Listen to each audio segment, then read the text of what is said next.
So, surprise, surprise, Xulin isn't dead. He's actually alive. Who could have guessed? Man's used a perfect look-alike body double. Like, wow. But like I said before, though, something like this can seem very out there and even cheap. You get used to this really quickly. It's very par for the course with Ravages, and it isn't the end all be all, as everyone who read this chapter found out pretty quickly. It's used as a tool to go over a more interesting back and forth.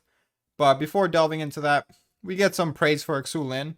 After all, he's showing to be pretty meticulous in his preemptive measures, as he should be considering how much of a target he is. Gotta like seeing how aware and ready these guys are, especially considering they were probably pretty careful to make sure it wouldn't be easy to get the intel to ambush them like this in the first place. And they were quickly and logically able to deduce a plausible culprit, and Xulin even predicted this specific group might be the one to do this in the first place. Gotta appreciate the competence there. We then get a nice little back and forth between Xulin and Zhao Ho, and it was nice getting a bit of personality from Xulin and an interesting reason for it, with Xulin taking a liking to Zhao Ho because of his competence, but mainly because of his mindset amidst this situation. And it is a commendable and intriguing mindset, one that will be prevalent throughout the story, as you might have guessed, considering how fitting it is for this type of story. It is nice to see these methodically minded characters apply their personality type to something more than just strategy. And even though the situation is a pump fake, it's still a good introduction for delving into this mindset. Of course, it can be easy to just say, look at things logically and weigh out the pros and cons reasonably. But when you've lost a great deal, in actuality, it is hard to focus on silver linings and completely or mostly cut off emotions, especially to the point of complete selflessness and to the point of considering the event fortunate of all things. That is a powerful mindset to have. And you do also get a very interesting shout out to Lubu, who isn't known yet in the story, but in hindsight, getting an important piece of information like this is a really dope tidbit to get. A promise of seeing an interesting mindset applied to a different, unique character with a darker twist to it that really gets you thinking.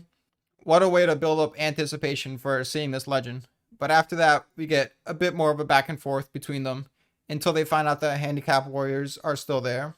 And since the situation up until this point was very eerie because you knew something was coming, that awesome panel was the perfect transition. They do look menacing as fuck, don't they? No words needed. They know you know shit's about to go from 0 to 100. And with a troll ass, I know him from Huo, you get the cliche leading you on to the answer slowly, just to fuck with you moment, which is a typical way of relaying all the necessary information. But it is fitting given Huo's cheekiness so far. I really did like seeing him take it a step further even now and really fuck with these guys. From the little we've gotten of Ho so far, I am enjoying his personality, especially since, other than this moment, it's not really super over the top, so it doesn't feel like he's trying too hard at all. And in hindsight, knowing Ho's character, I do like looking back at all the little good moments he gets that can be easy to forget after hundreds of chapters. But as for the ploy itself, it is executed well. It gives valid reasoning for coming up with such a weird ass plan, like making your enemy believe you fell for the body double, when one would think you just kill everyone on the ship so you don't have to pull anything. Obvious reasoning in hindsight, but in the moment, it was such a strange situation that you can be confused as to what's going on. But it does kind of make sense for him to not want to fight hundreds of people, even if most of those guys are fodder. Surefire strategy, as he put it, but besides that, it does make Xulin look even better with the type of manpower he makes sure to have personally guard him, and the justified trust he has for his subordinates. This wasn't a cheap way to infiltrate his ranks. He had good reason to trust the Xiao Xian guy, and the handicap warriors found a good workaround to dealing with not having as much spilled as to tip Xulin off. Embarrassment is a powerful tool to use to your advantage, I guess. That's definitely one way to remain covert. Overall, this was a nice little mini battle. Using someone's stunt double tactic against them to catch him off guard is a dope strategy. The twists and turns were handled well, and the battle being won and lost on the concealment of information to justify such a thorough infiltration makes both sides look good and gives an introduction to the style of strategy Ravages likes to focus on. Chenmo's creativity almost feels limitless at times, and maybe the plot got to this point too quickly, but like I said, Chenmo writes the actual battles so well that in a way he's rightfully confident to rely on that skill. But after this, of course, you'd ask yourself, well, what now? We just killed one of the smartest men in the world, I guess. That just happened, so where do we even go from here after that? It is a strange predicament to casually get to so early in the story, and you'd think we're going to get huge repercussions very soon, like world changing stuff. So seeing Dongzhou happy about this was definitely a surprise.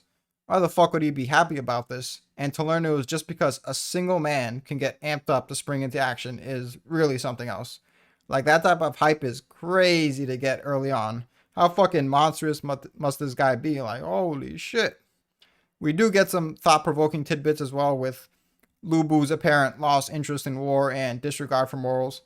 But I guess the question about how monstrous he is gets answered really fucking quick with what he was able to do. I don't even know how to rationalize it and say what it means for the story's power scaling, but it does sound epic as fuck though. And the way he swore to get vengeance that leads up to that was so masterfully done. It's like his rage is so raw that you should, in a way, expect what's about to happen, but you can never expect it at the same time. Just a great way to grip the reader's engagement. Also, with him apparently killing his own father and being immoral in general, it does raise some questions as to if this is really what's happening, especially since you're already trained to question everything by this point, so who knows what this will lead to, but damn if it isn't compelling.